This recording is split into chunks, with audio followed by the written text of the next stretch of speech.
When are we thinking about Hizmet and what they accomplish today worldwide? In my humble opinion, I believe they are providing something that's extremely necessary at the current date. Let me tell you something about trying to organize ourselves here in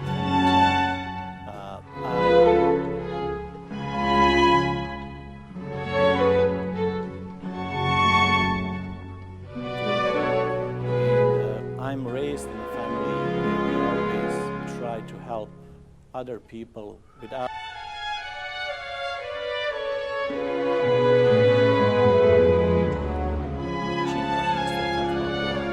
I felt I also met another person. So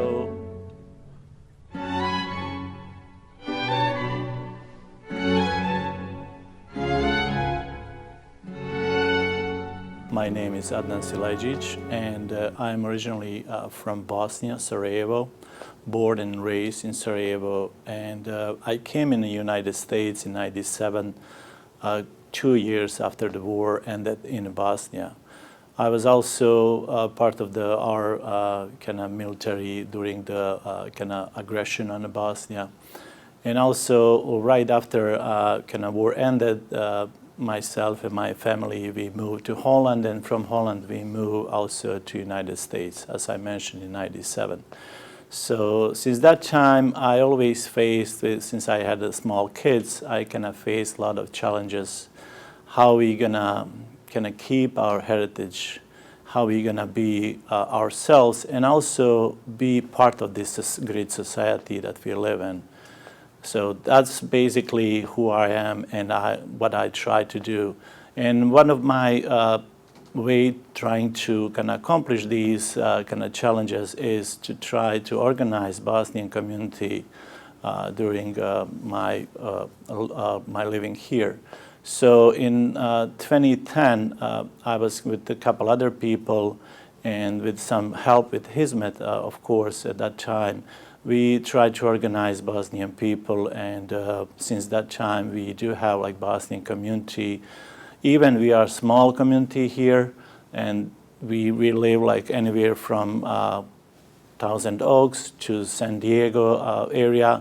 We try to communicate and try to organize something that will kind of be some really very unique and help us out to kind of be part of this society. Let me tell you something about trying to organize ourselves here in 2010.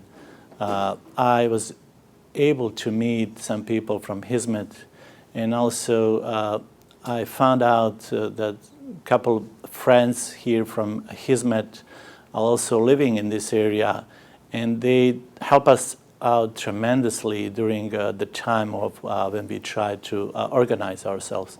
Especially I'm talking here about logistical help, nothing more than that.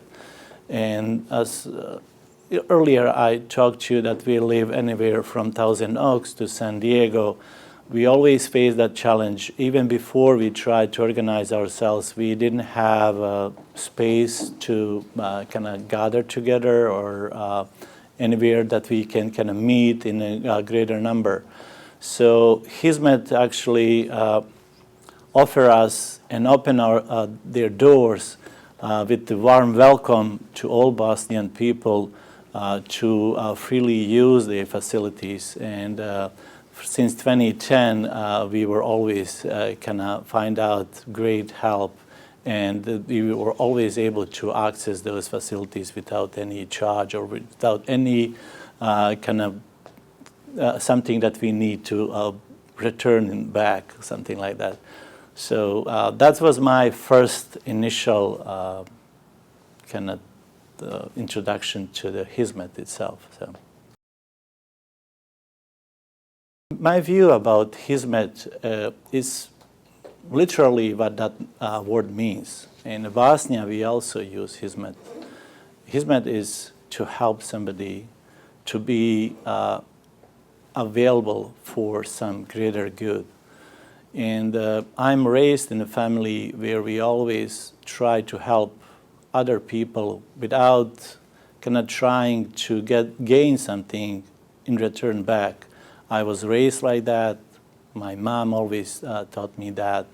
And I believe that's our value that we share. When I met a couple of guys from Hizmet, I can tell you something that I have really strange feeling, especially when of your guys here.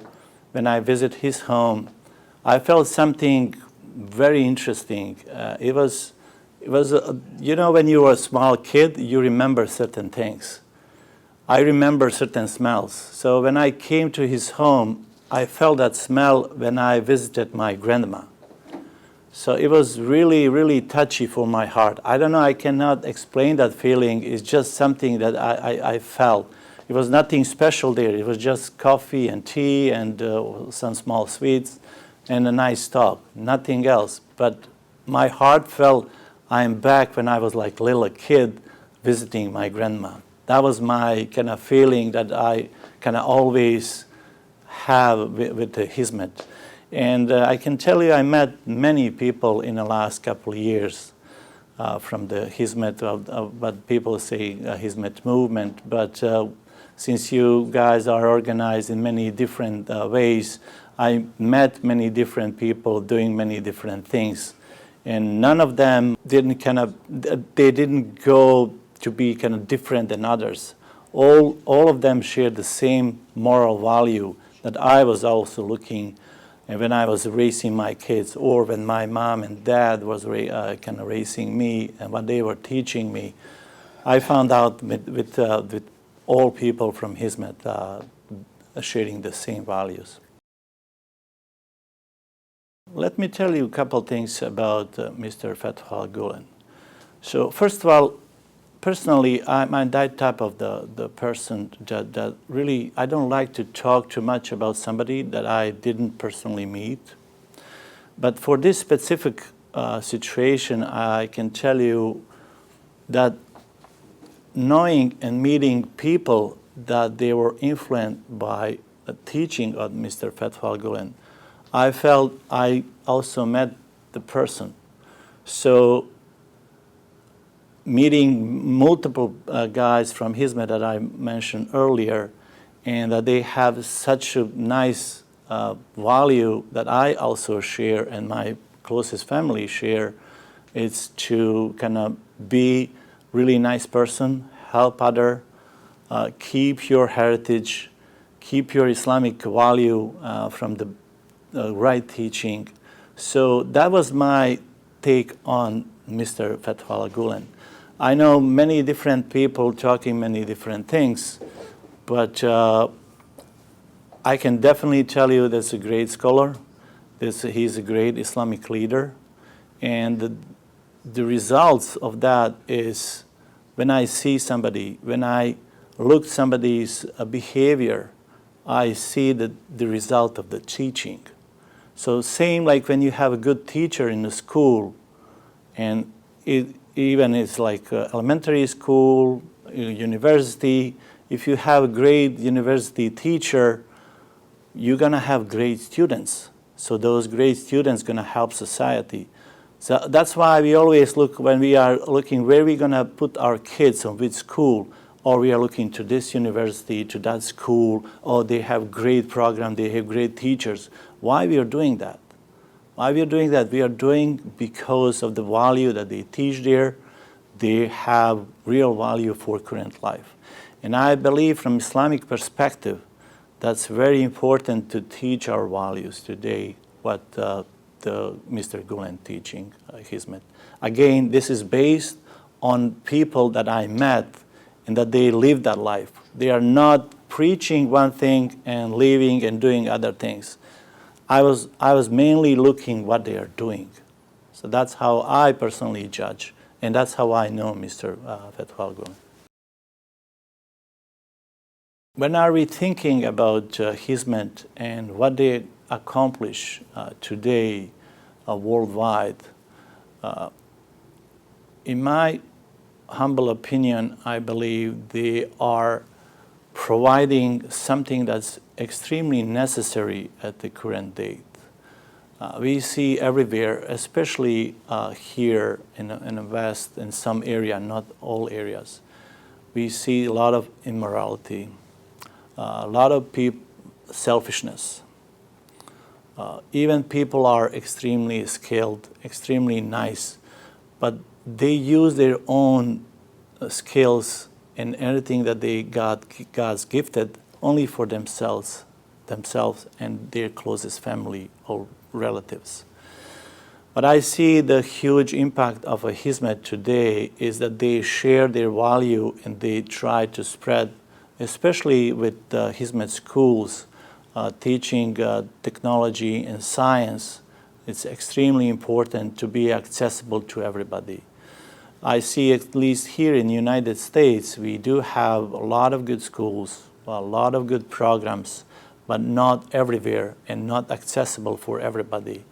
I see a couple of Hizmet schools they open in an area where the people, they don't have the easy access to that level of knowledge of science and technology. So in my opinion, today it's very important to have both knowledge in science, technology, as well as some moral values and, of course, religious values too. So that's a great combination.